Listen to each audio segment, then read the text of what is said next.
আমাদের কাঙ্ক্ষিত আজকের প্রধান মেহমান যার আলোচনা শোনার জন্য আপনারা অপেক্ষমান, আমিও সময় পেলে যার কথা শুনি। আর যিনি ভারতীয় উপমহাদেশের যে খানদান, এই তাদের রক্তের বিনিময়ে, চোখের পানির বিনিময়ে, জীবনের বিনিময়ে ইসলামকে বিজয়ী শক্তি হিসেবে পেশ করে গেছেন, সেই জোনপুর খানদানের এক সিংহ পুরুষ আমাদের মাঝে এসে তশরীফ এনেছেন। সৈয়দ ডক্টর এনায়েতুল্লাহ আব্বাসী, আল্লাহ যেন হুজুরের দীর্ঘ হায়াত দেয়, সবাই পড়ে না হবে। আমি আর কথা এখানে আমার শেষ, আমি একটা পর্যায়ে চলে আসছিলাম।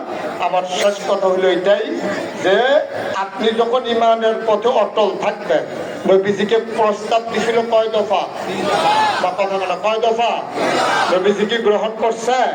নবী জবাব কি দিয়েছেন?